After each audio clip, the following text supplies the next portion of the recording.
and welcome to another Happy Pod, the only podcast in the world, and a podcast that is hosted by two lovely little boys. My name is Nathan, one of such boys, and I'm also joined by Lawrence, who is here too, I guess. I'm not one of the lovely boys. Well, I said we're both lovely little boys. Yeah, but then I feel like you brought it down by being like, Lawrence is here as well. Like I'm not one of the lovely boys. But I already said you're a lovely little boy. I said we're both lovely little boys. Okay. Well, if that's how you're going to play it, but you never mentioned me by name. I was just checking. I did. I said Lawrence. But did you call me a lovely boy in the same breath? Well, no, I didn't. But I already said you was a lovely little boy earlier. That what? I hate Nathan, you the so intro's a touchy ground for me. I don't know. I need to just get it in before you tell me to shut up and tell me what the show is and all of this. Well, do that now. All right, I'll do that now. But then we are going to circle back round to the lovely boys. No, we're not. Just carry on. Do the thing. Nathan, this is a show where two lovely boys, that is Lawrence and Nathan, we get together, we talk about all things movies, TV shows, pop culture, games perhaps, but more than likely not. And we avoid the toxic stuff that you often see in discourse around this subject. Ta-da! Again. No idea where you're going. I feel like I have a loose structure to it, but it's like, I need a concrete one, otherwise it falls apart at the end. You had a concrete one, but then you sowed the seeds of doubt, Nathan. You told me you don't have to say that all the time. So then I got creative, and then we've seen where my flaws have come out. All right, well, go ahead. I've done it now. Oh, is that it? Yeah, I'm sticking with this. All right, so we're just half doing the intro today, are we? What more do I say? Do I normally say more than that? I don't know. You throw me for a loop now. I've no idea. How are you? I am okay, Lawrence. It's a Wednesday afternoon. No, it's not. It's a Friday. We don't need to fucking pretend it's Friday, do we? It's Wednesday. I don't know why we're keeping up that facade. We're recording live somehow. No, it's a Friday afternoon. We're recording this later than you will have heard it published, which is Fridays at 10 a.m. No, it's a lovely day. Well, it's not a lovely day. It actually looks like shit, to be honest. It's quite grey and overcast. But hey, I am adequate. Yeah. How are you? I'm good as well. It is also not a lovely day here, but that won't stop a spring in my step. Has spring sprung? No, I wouldn't say yet. There's definitely a warmth out there. But has it officially sprung, though?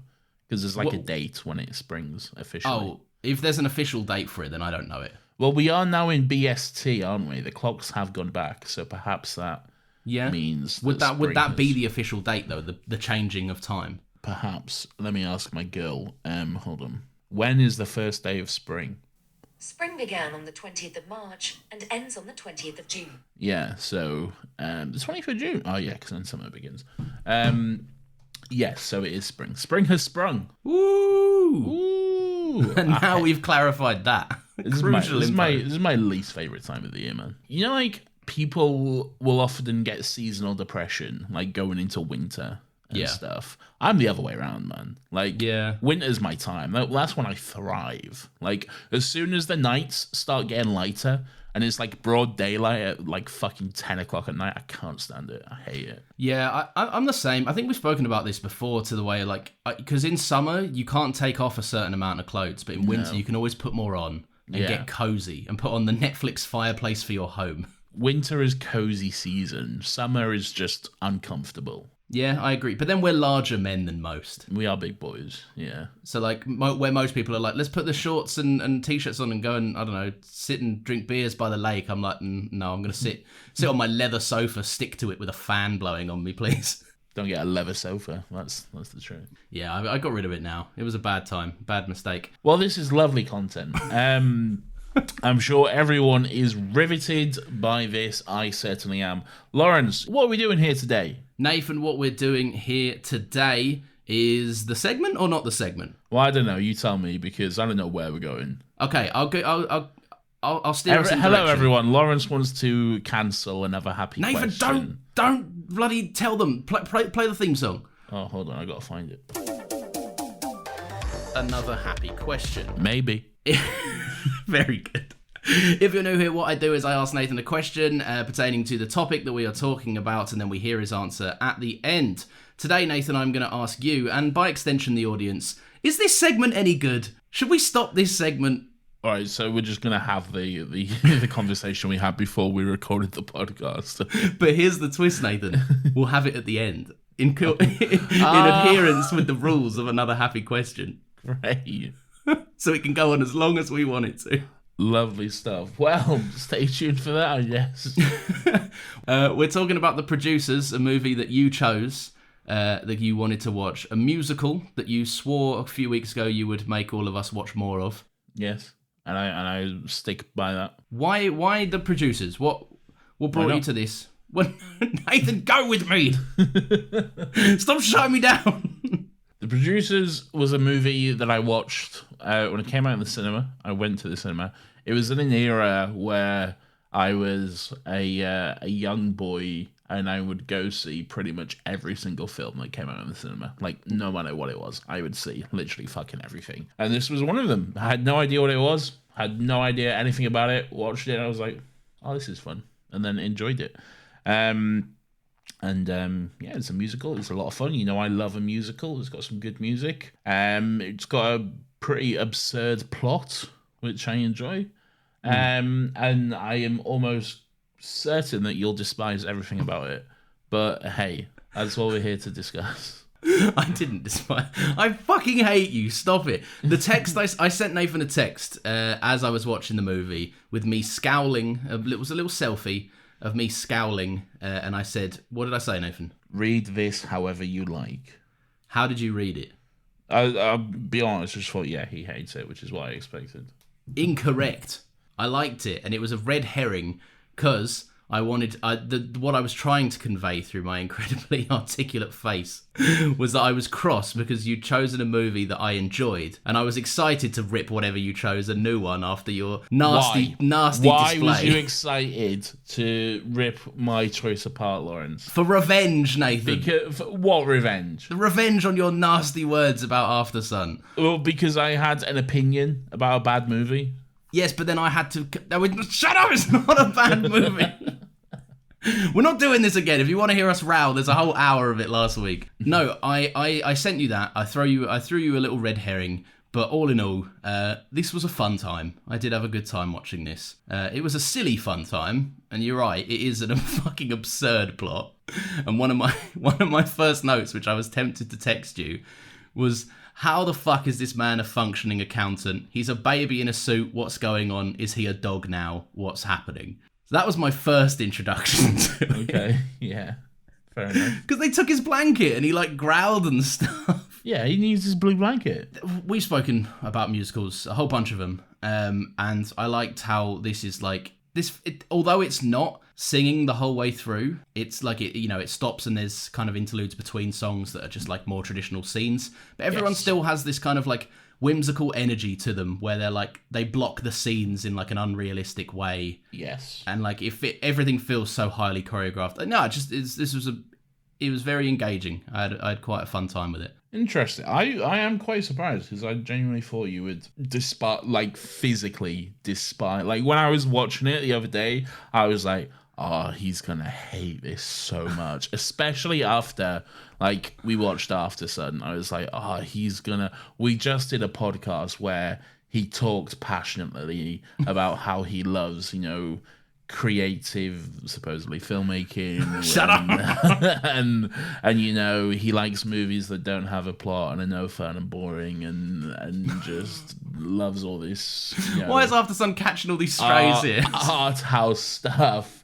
And then here's a movie about two guys putting on a play about Hitler being a fucking Nazi. Yeah, but that's all it's trying to do, though. That's why I like it. Like, it's not trying to do... I didn't go into this being like, I can't wait to break down the core themes and emotional context and blah, blah, blah. Like, I went into it expecting I want to see a fun little play. And this is how I go into every movie, Lawrence. Welcome to my world. This is all I want. I don't want to just have, a new revelation of life. I don't want to come away with some profound meaning about my relationship with my father. I just want to have a good time and enjoy the movie. Out of interest, what was that profound revelation of you and your father?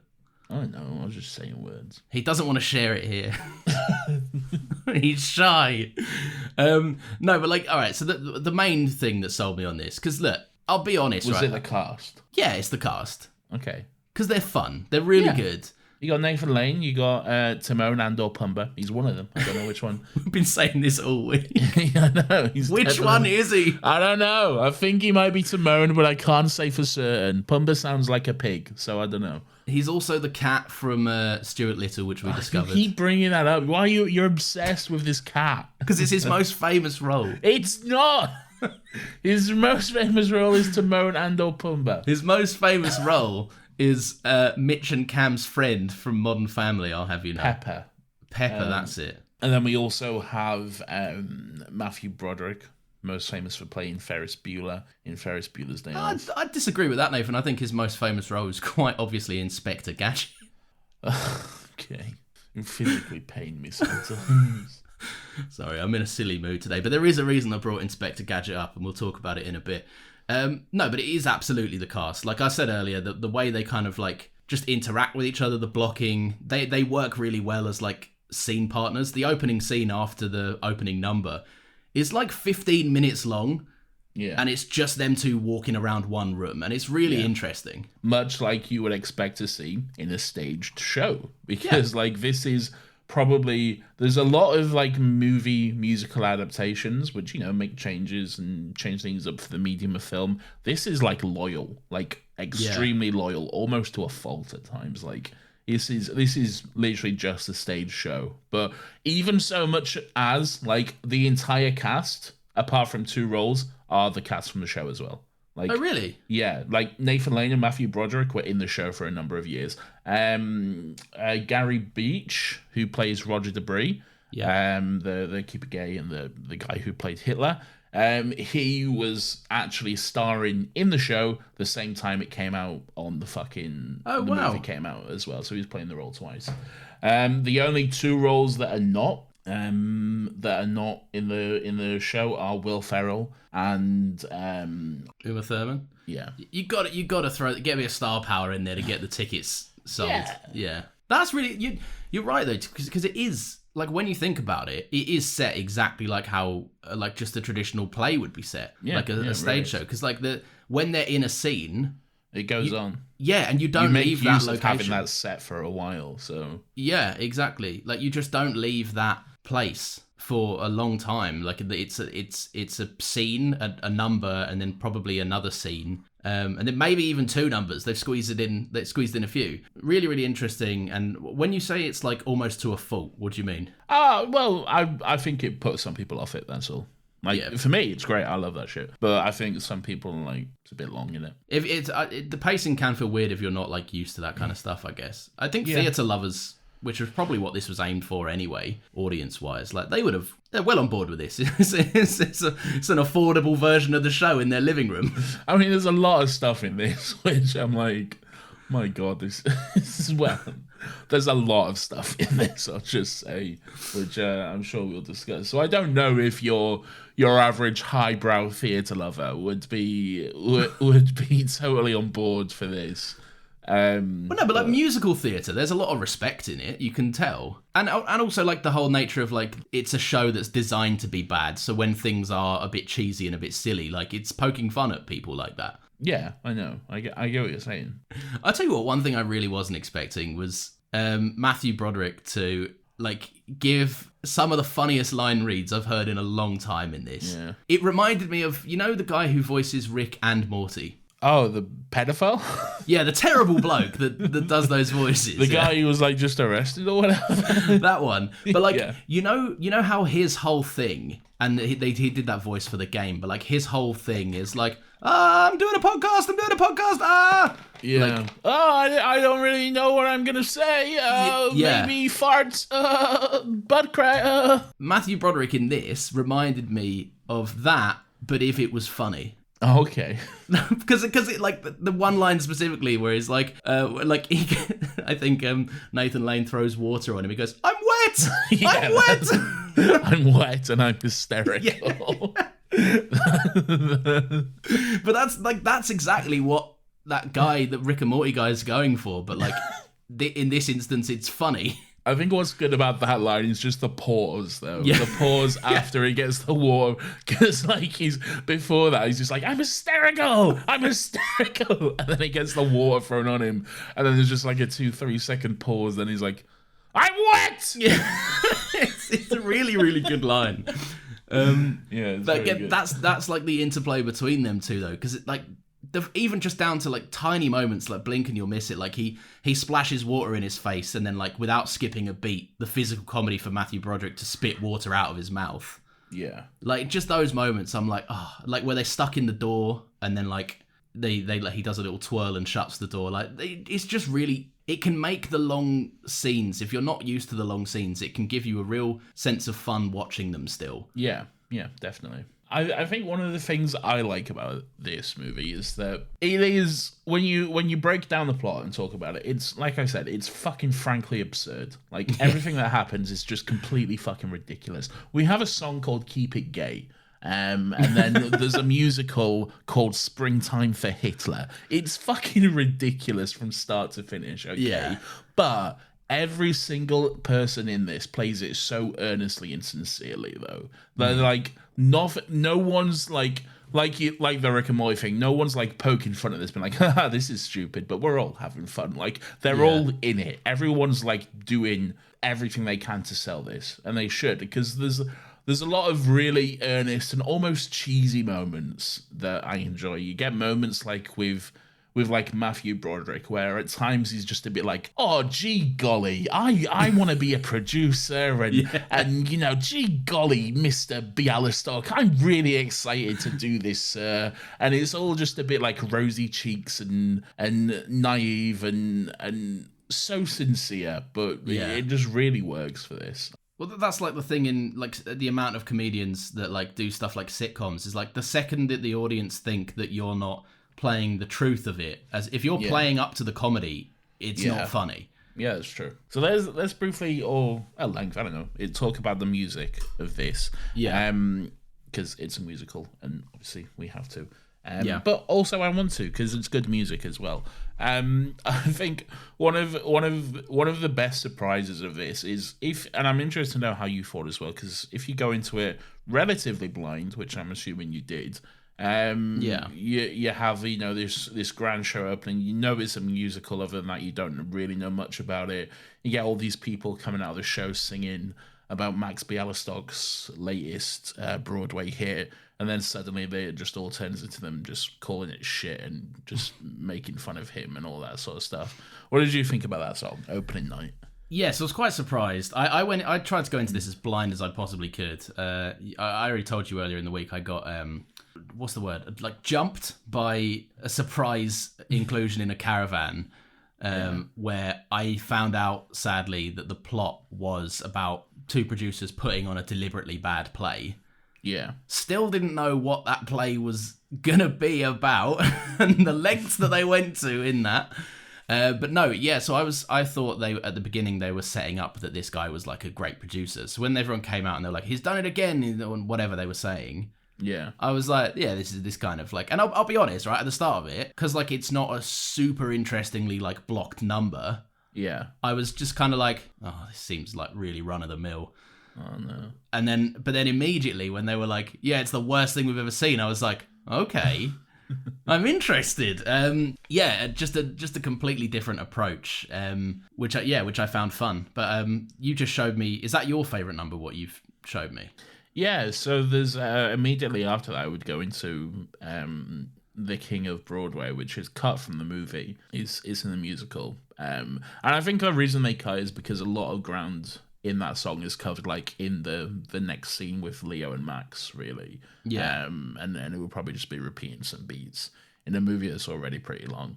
So I can kind of understand, but it's a shame because it's a really good song, and I enjoy it. I don't think like an extra 5 minutes, even if they trim the song down, it is a good number. I would have rather have seen the song of the telling of what happened rather than like it being revealed in dialogue.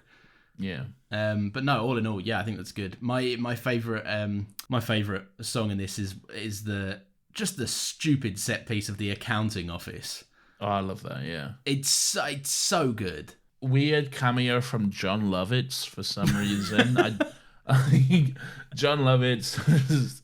I don't know. It was very like, I don't think I would have known who John Lovitz was when I first watched it back in the day. But now I'm like, why is John Lovitz here? And what is he doing? This is very strange. But you want to talk about surprising cameos? Yeah, I'm sure the one at the end very much surprised you. Yeah, got me. Better Call Saul fan. Yeah, no, not even just that one. Well, I did like that one. Which but one? Fucking Captain Jack showing up to be head fucking Nazi. That's not a cameo because I was just John Barrowman doing an acting role, but it's only a cameo in retrospect. But yeah, okay. Yeah, it was just him doing his job. But like, I didn't know he was there, and given we're already talking so heavily about John Barrowman on our other podcast, Still Got Legs, out every Monday, 10 a.m. It was quite a shock. But yeah, no, the accounting stuff, like, I just fucking, like, what's the title of the song? Like, I want to be a producer. I want to be a producer. Yeah. Yeah. Good but song. They really just call it the chorus line, don't they? Yeah, pretty much. But yeah, I love that number. I like how they, the accountants like are clicking on their little machines, and that's like the beat of the song. Yeah. And stuff at first as well. That's the kind of stuff I absolutely love. I love it when they make there's a musical term for it, but I love it when they make the beat out of like the environment. Yeah. There's way more other notable examples, but the main one I'm thinking of is in High School Musical 2 when they bang on the pots and pans. But yeah, that's and none of them make the realistic sound they make. There's guys just fucking moving pepper shakers around, and they're suddenly getting this samba beat out of pepper shakers. All right, you clearly haven't got the right pepper shakers. Mine do that when I'm cooking. Sorry. And everyone's sneezing around me. I loved all of that stuff. Matthew Broderick's like surprisingly limber for a bloke I wasn't expecting to be as talented as he was. He's Ferris Bueller. He's very limber. Yeah, I know, but like he's got to jump through all those gardens. Well, but he's older than he was in Ferris Bueller. Oh yeah, but only by like 15 years or so. About 20 years, yeah. I don't know. Talk to me in 20 years. I'm not doing that. You're not doing that now. That's true. Yeah. But no, it was surprising to see him kind of. When I saw him, my first instinct was like, he's going to be like second fiddle to Nathan Lane. Yeah. And then like he held that number really well. And like, it was just a great great performance from him. I'm amazing. I'm being honest. I think it's amazing he wasn't drowned out by Nathan Lane in this. Yeah.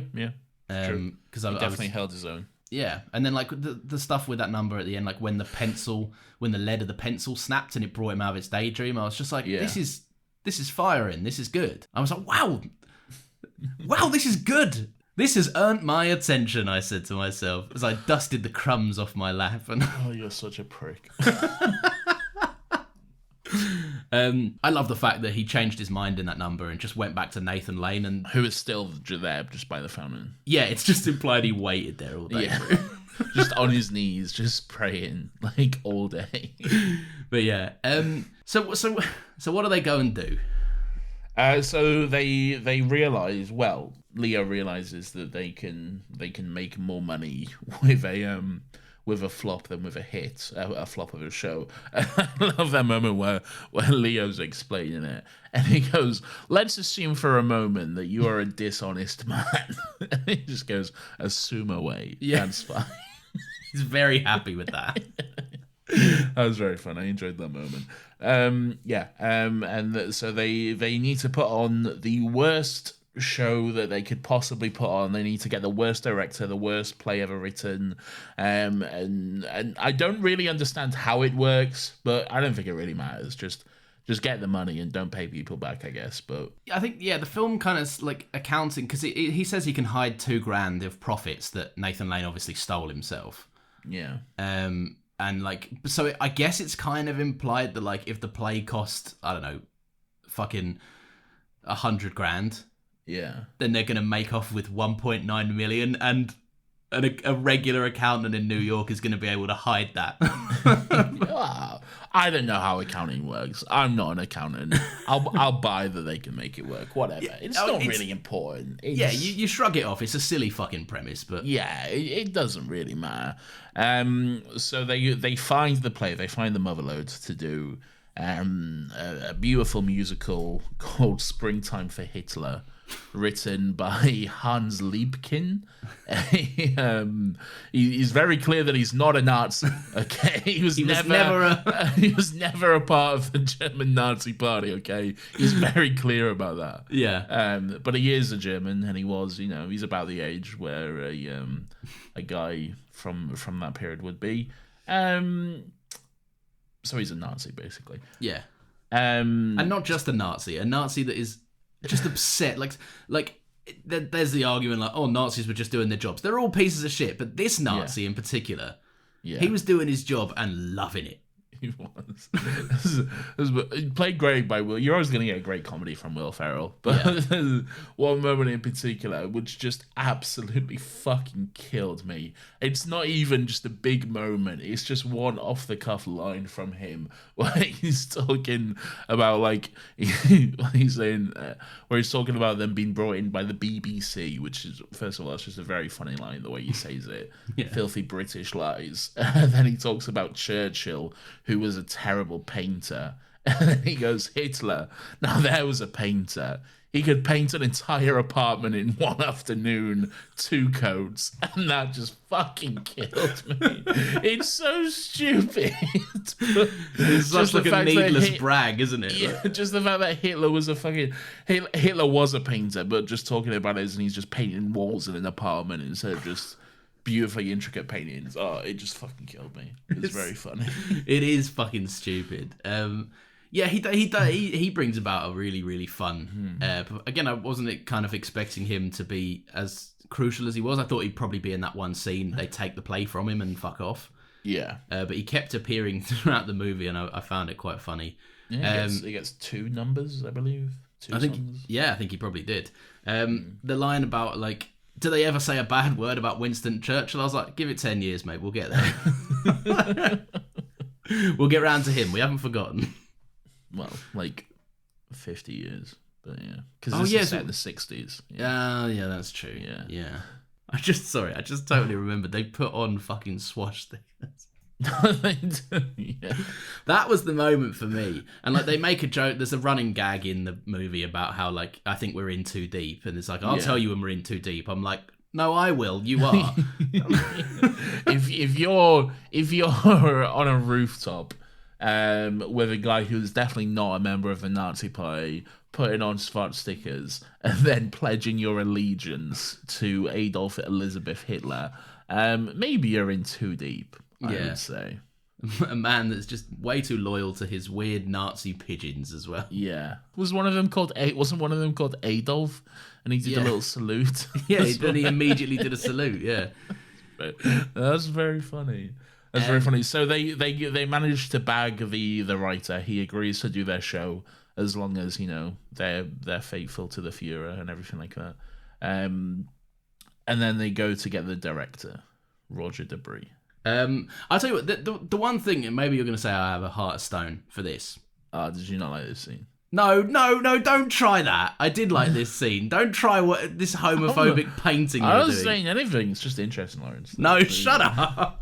No, I like the scene. There's one specific moment in the scene where, because this was fire in again. It's it's funny. The Matthew Broderick's line deliveries are hilarious. Will Ferrell's being great. Nathan Lane's being great. Yes.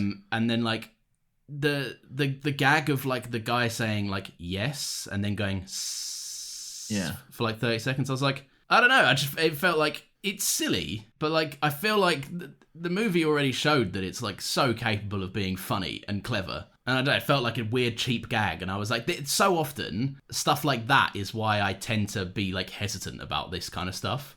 Yeah. So if the movie was if that was the caliber of humor, you would have been fair to assume that I probably wouldn't have had a good time.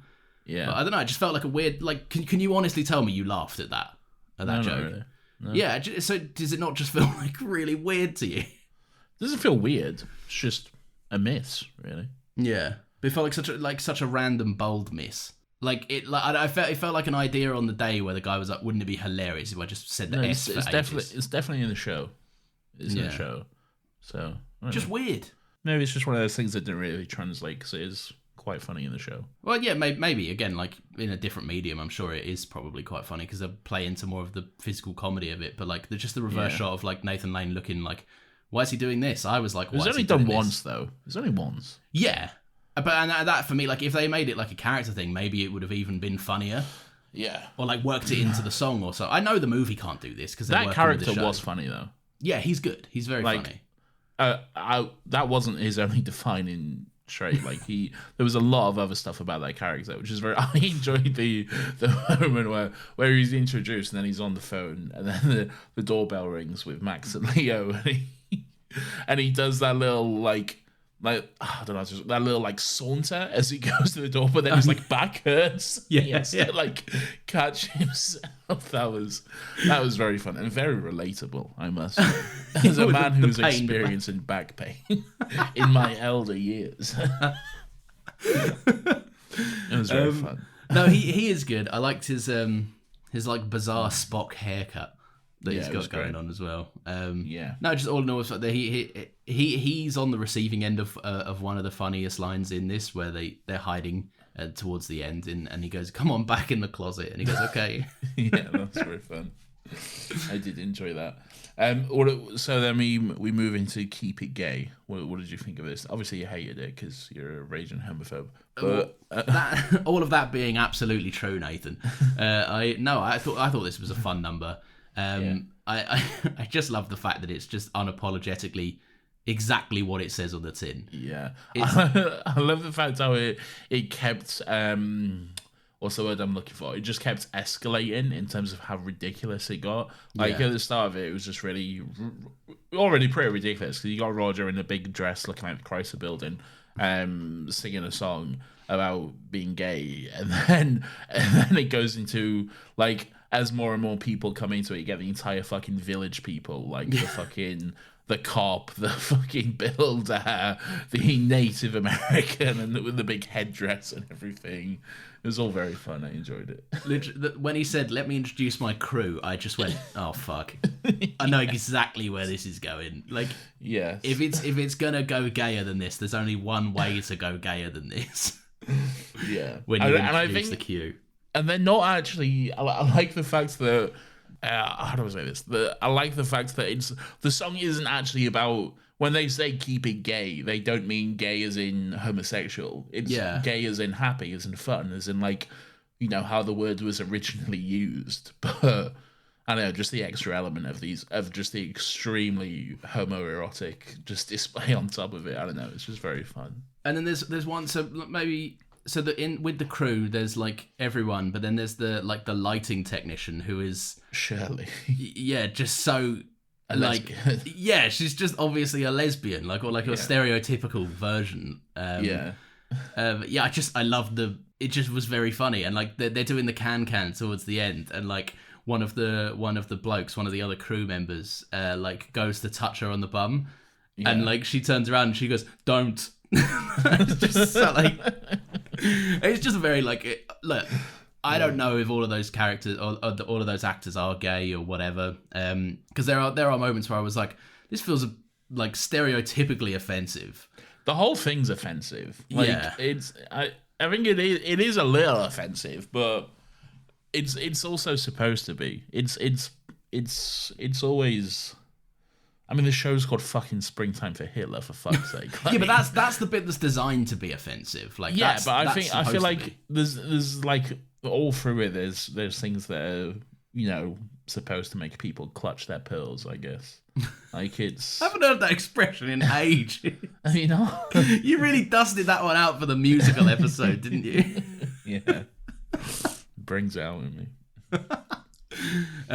No, I know what you mean. It's meant to be a little bit tongue in cheek and a bit shock horror, and but it's never like fucking gay people. Yeah, it's never, they're never the butt of the joke. No, Nathan Lane's gay. Half the majority of the cast is probably gay, I think. So it can be safely assumed that a lot of the people in that sequence are gay. Yeah, probably. But yeah, so that's a good number. Is where does that rank for you in your songs of this? It's pretty good. It's probably on the lower end, to be honest, but still pretty good. I enjoy it. I think the scene is good, but I think there's just so much going on. There's a lot going on. Yeah. So it's hard to like really, and it's in a smaller space with a bit more set dressing as well, so it's hard for them to have a big dance. What did you think of Uma Thurman? She's great. She's talented. I can't tell if this part is just wildly sexist or not. I mean, yes, it is. Like by design, and I get that. Yes. But like there were parts of it I was just like, it was a bit just, I don't know. She's nothing. She's there to be sexy and then Matthew Broderick's wife. Yeah. They didn't try to get her to do a lot of comedy. She was brought in as like the show-stopping. She did do some comedy, mostly Swedish comedy, but that's what I'm saying. It was all like it was all the joke of I'm Swedish. Yeah. Like because Matthew Broderick had a lot of comedy that wasn't I'm a loser. Yeah. So I don't know. She just felt a bit more one note as she was brought in as like the showstopper performer. There was an element of like I would have liked to have seen her do more than just her audition number. Yeah. Because she's great, and like I don't know, I just feel like there wasn't much agency for her to be there, which is a shame because like I feel like she probably could have been like more integral in the scheme or something. But I feel like that's part of it though. It's like a raunchy comedy though. Like it's supposed to be a bit fucking in like 2 minutes. Max goes on to sings a song about how he just fucks old women all day long. So yeah, no, but it's supposed to be a little bit raunchy and a little bit. Yeah, and I don't think there's anything wrong to her like having like I don't think there's anything wrong for them having a raunchy character, but my thing is everyone in the show or everyone in the movie gets to be raunchy and do something. Yeah. Where she only gets to be raunchy. So it's a bit like no, I don't necessarily think that's fair. She also gets to, to be in the Broadway show and also fair enough, her costume, yeah, fair enough. But still, like you're proving my point, Nathan. Also, it's for like a fleeting shot. Yeah, but well, no, she's like got 2 parts in it. Springtime for Hitler is see, this is the moment where like I don't know. I feel like this moment could just make or break you, really. Yeah. And I don't mean you specifically. I just mean like anyone watching this, like. If you're not on board, then this is just gonna like fucking throw you like through a ring. Like you have to be on board with it if you're gonna accept this. And Springtime for Hitler is just where it truly just goes off the fucking deep end, just in terms of ridiculousness and just like I've seen this a number of times, and even still, like watching that sequence, I'm just like fucking. My jaw is just hung open at times, just because of how insane it is. What was it like for you watching that for the first time? Yeah, it's a lot, isn't it? Yes. I was on board of it, so I was like, I knew that like of all musicals and all shows and all movies and whatever, like this part, I knew they were going to go balls to the wall with it because you don't set up this premise without pulling out all the stops. Yeah. I was thinking in a theatre, this is a wildly different experience, I'd imagine. Yeah. Because here we have, when it gets a bit too Nazi-ish, we have the safety blanket to cut towards a shot that is very not Nazi-ish. Yeah. I.e. just like Matthew Broderick and Nathan Lane being like, oh, they like the show or they hate the show or whatever, like, or like the audience just like looking shocked and like walking out and stuff. But like you get that safety blanket. You're the audience, like yeah, exactly. And that's and that was my thing about it, because I was like, set design's a massive part of fucking making a Broadway show. So that big fucking Nazi sigil. I don't know what it's called, the bird design thing that they have. Oh, like the eagle thing. Yeah. Yeah. That would have just been like hanging up on the backboard of the stage. Yeah. Where you don't have the safety blanket where they can show you shots of the audience to be like, this is this is horrible and you should be disgusted.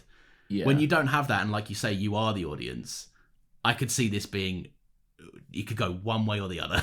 Goes on for a bit as well. Yeah. You just guys saying that for quite a bit. That's the thing, they can't just quickly change that scenery. No. But yeah, so no, but like in the movie, because that's what we're talking about more so. It's good. It's funny. It's the right amount of like shocking. Yeah. And then I kind of saw where it was going when they brought out like I didn't realize when Will Ferrell broke his leg. Yeah. But like obviously then when Hitler is played by the gayest man that ever lived. Yeah. I went. He's gonna camp it up, isn't he? And the audience are gonna realize that this is a satire. Oh, this is funny. They're making fun of Hitler. Whereas Will Ferrell, like, he would have been very sincere with it and very played the truth of Hitler's story. Very butch, I guess. Yeah, exactly. So I was like, I liked how their play just went, or their scheme just went downhill with one casting choice. Like, yeah, it is this. Everything about this is horrendous, but just the portrayal of Hitler is enough to make it a satirical masterpiece. Yeah.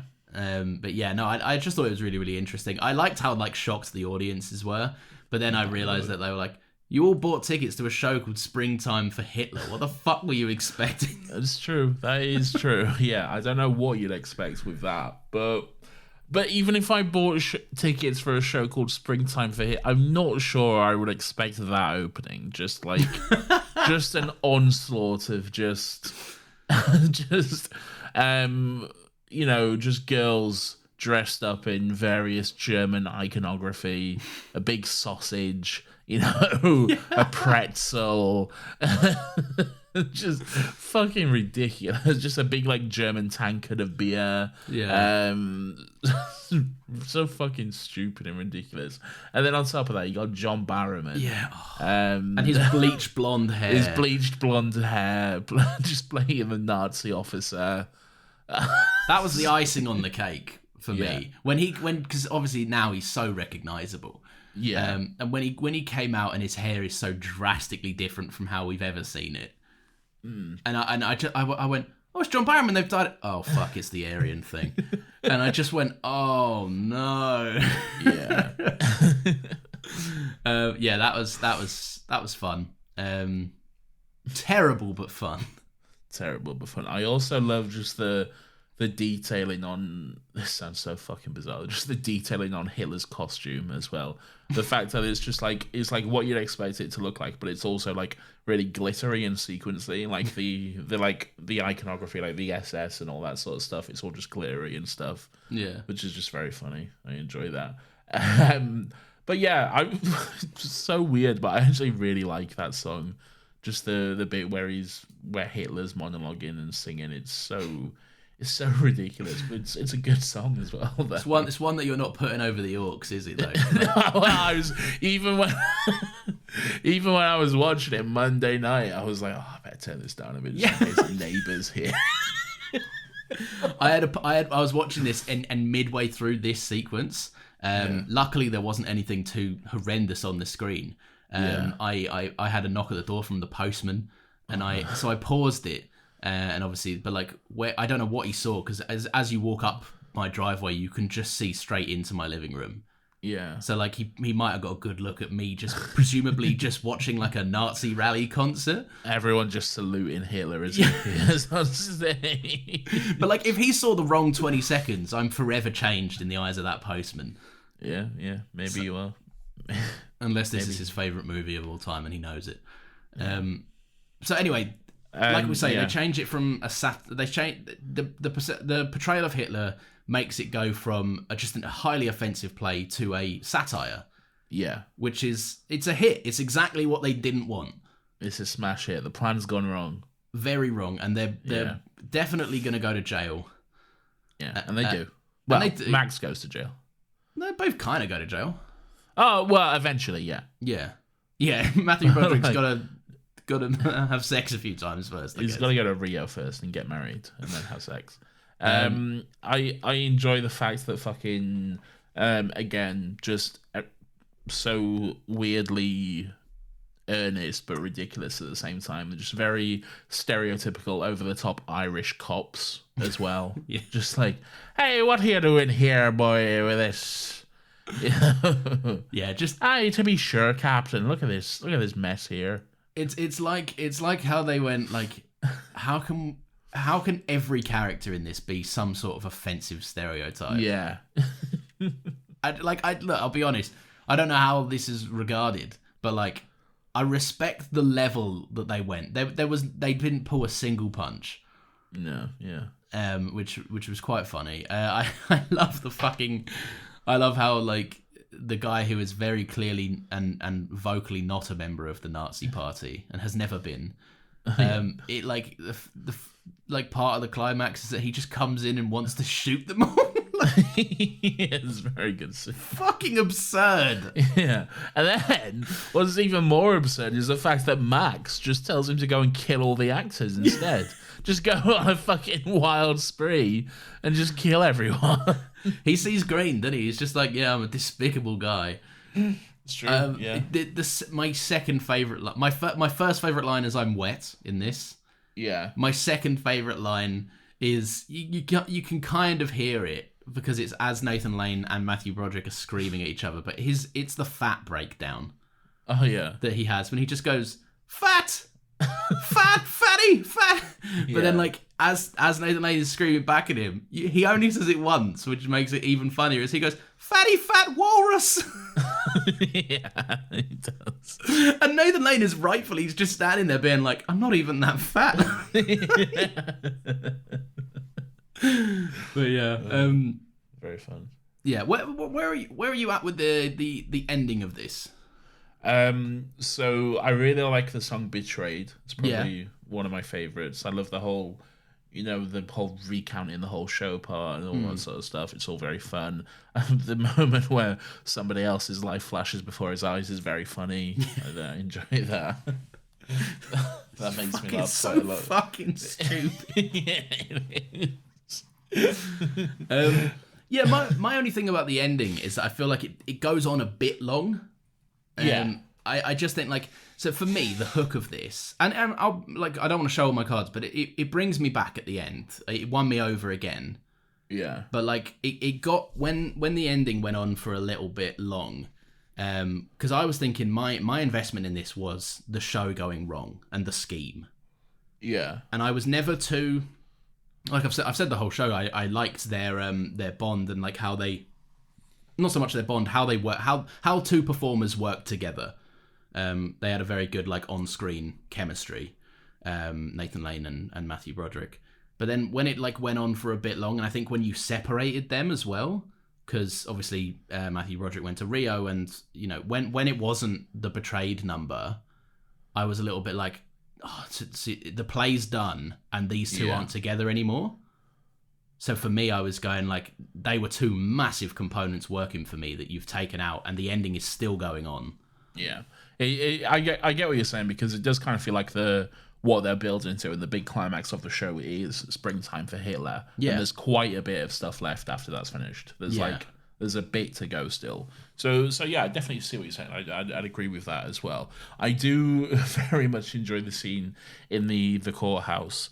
Where they're singing that Till Him song, and they're just having a moment singing that, and then Max like sings a line. I can't remember what line it is, but he just sings a line and then just like walks out the door, and just like leaves the courtroom.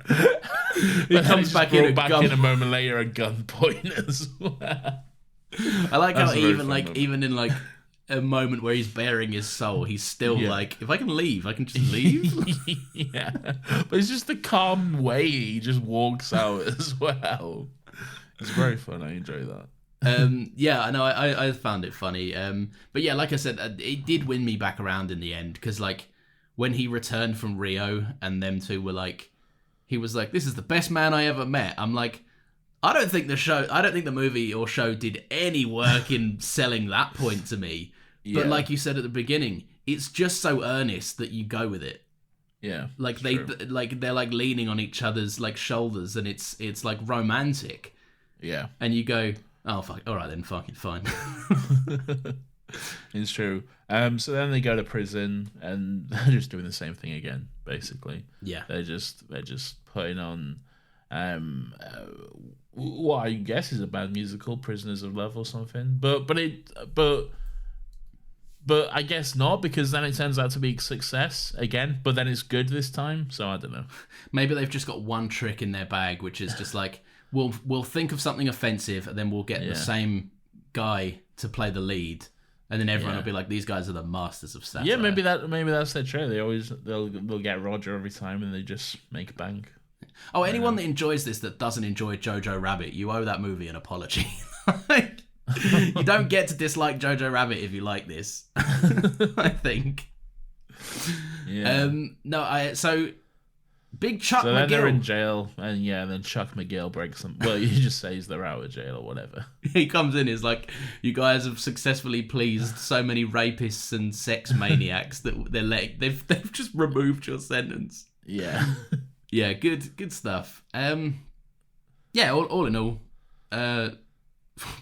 definitely on the more bizarre end of films that I've watched. It's very bizarre. But that's why I like it. I'm a big fan of absurd comedy. We both are. We both like Auntie Donna and that sort of stuff. And I feel like this plays into some of that stuff. I just love ridiculous absurd comedy. So yeah, I enjoy it. Yeah, good time. Well, Nathan, play me a theme song, because we have a discussion to have. Any theme song? No, the one. I'll play this one if you want. No. Another happy question. So at the start of this episode, I asked Nathan a question, which was, is this segment anything? Does anyone care? And I opened that floor up to the audience, so let's hear what they have to say first, Nathan. I agree or disagree, depending on what your answer was. No, I don't know. I feel like it's nothing. We said this before we started recording, but I forced your hand live on air. I like it. Maybe just because I like answering a silly little question, but I don't know.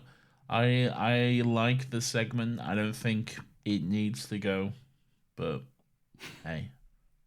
Well, at risk of look, I found this as a funny idea, but I have no idea where the end game of this conversation is. Great. So, I'll tell you where the end game is. What do you think? Let us know at Another Happy Pod on Twitter. Tell us if you think this segment is anything, if it should stay, if it should go, if it should change, what it should change to, or just how you're doing. Let us know. Let us know. Nathan, we have another podcast as well, don't we? We do. We're about to record it in about 5 minutes. It's all about Doctor Who. It's a Doctor Who watch-along, rewatch podcast, whatever you want to call it. And it's called Still Got Legs. Comes out every Friday. No, that's this one. Comes out every Monday at 10 a.m. And it's a good, fun time. We're about to record the final episode of Series 1. So David Tennant is coming. So David Tennant is coming. So if you were holding out for that, go and join us. Yeah. You can give us a little follow. Nathan already said on Twitter, but we are also on Tic-Tac-Toe. Give me a high, give me a low. Here's a question: have you updated the Instagram recently? I have not posted on that Instagram in about 3 months. Yeah, I know, because I checked last night. So you just wanted to put me on the spot then? Yeah, I do. There's been no posts there I don't care, because there's nothing. It doesn't do anything. Well, hey. Yes? I disagree. Okay. Give us a little follow there, even though I've almost just definitely told you there's no reason to. Next week, we are going to be doing this, finally. The way of water connects all things. Before your birth and after your death. We've already said we're doing this at one point. Have we? And then we just didn't do it, yeah. Oh. Okay, well, we're actually going to do it this time. We're actually doing it this time. Because it's out on fucking digital now. Great. So stay tuned for that. These episodes go out live every Fridays at 10 a.m. And we're not live. Huh? We're not live. No, but they're live on the feed. Yeah. Bye, everyone. Thanks for listening.